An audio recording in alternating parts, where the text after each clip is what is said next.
कैसा मौका मिलेगा? धन्यवाद। दो तीन लोगों ने ये सवाल पूछ लिया कि बाहर से लोग, देखिए ऐसा है, बस में आप बैठते हैं, गांव देहात में अगर कभी रहे हो, बस स्टैंड पर बस पे जाते हैं, बस पकड़ने, धक्का है, किसी तरह बस में घुस गए, तो जब तक बस में घुसे नहीं हैं तब तक तो आप चाह रहे हैं कि बस रुका रहे कि आप घुस के उसमें बैठ जाइए। जैसे ही आपको सीट मिला और आप बैठे तो अब आप कंडक्टर को, अरे भाई कितना और भरोगे, अब जल्दी चलो कि कोई दूसरा ना आने पाए, ठीक है ना। तो जो अंदर आ गया है वो ये चाहता है कि और कोई दूसरा आए नहीं, तो भाई दूसरा आएगा नहीं तो फिर अंदर जो बैठा है वो कहेगा कि भैया दूसरा तो कोई आइए नहीं रहा था, वो भी उतर जाएगा इस पर से, है ना। तो अब ये है कि बात तो ये ठीक है कि बाहर अंतिम में आदमी आएगा वही बैठ जाएगा, और जो पहले मेहनत करके बस को भरा उसका क्या होगा।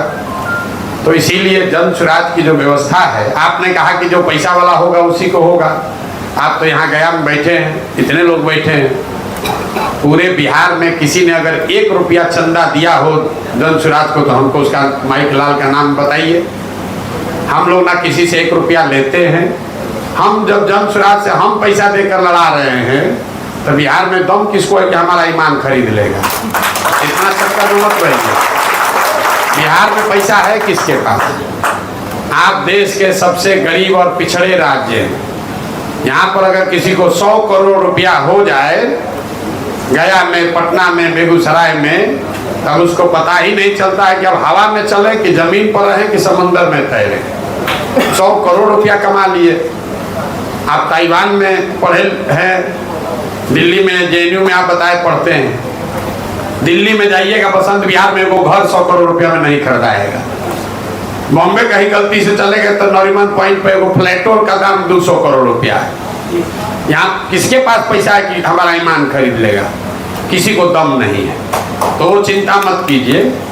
अब हुआ कि चुनाव होगा कैसे, तो जन सुराज में ये व्यवस्था बनाई गई है कि चुनाव लड़ने वाले संभावित प्रत्याशियों का चुनाव का नाम चुनाव से 6 महीना 9 महीना पहले आपके क्षेत्र में घोषित कर दिया जाएगा। एक का नहीं, 4, 5, 7 जितने लोग चुनकर आएंगे, जिन्होंने भी दावा किया, आपको दावा करना है आप भी कर लीजिए। प्रक्रिया है, उस प्रक्रिया के तहत वहां पहुंचिए। अगर टॉप 7 में पहुंचे तो आपका नाम आधिकारिक तौर पर जारी होगा कि भाई ये 7 लोग संभावित उम्मीदवार हैं बेलागंज में, ये 7 संभावित उम्मीदवार हैं इमामगंज में। अब इमामगंज की जनता बताइए कि 7 में कौन सबसे बढ़िया है, और एक दिन में मत बताइए, साल भर में सोच के देख कर परख कर बताइए।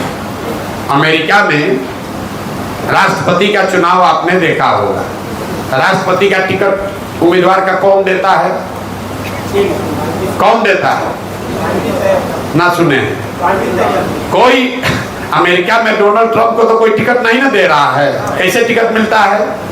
जिसको भी उस दल से राष्ट्रपति का उम्मीदवार बनना है वो अपना नामांकन भरता है। मान लीजिए 10 आदमी भरा, और 6 महीना तक वो पूरा अमेरिका में घूम घूम कर बताएगा कि हम रिपब्लिकन पार्टी के उम्मीदवार क्यों हो सकते हैं, क्यों हम सबसे बेहतर हैं। फिर रिपब्लिकन पार्टी के जितने लोग हैं वो आकलन करने के बाद, सुनने के बाद तय करता है कि ना भाई डोनाल्ड ट्रंप हमारे उम्मीदवार होंगे। यही काम डेमोक्रेटिक पार्टी करती है। अब दोनों का जब उम्मीदवार हो गया तब जनता चुनती है कि दोनों में बढ़िया कौन है। तो कोई कमिटी नहीं है, कोई प्रशांत किशोर नहीं है, कोई लालू यादव, नीतीश कुमार, मोदी, राहुल गांधी नहीं है जो टिकट देता है। तो ये व्यवस्था वहां है तो यहाँ भी लागू हो जाएगा। हर विधानसभा क्षेत्र में 5 से 6 अच्छे लोगों का नाम जारी किया जाएगा।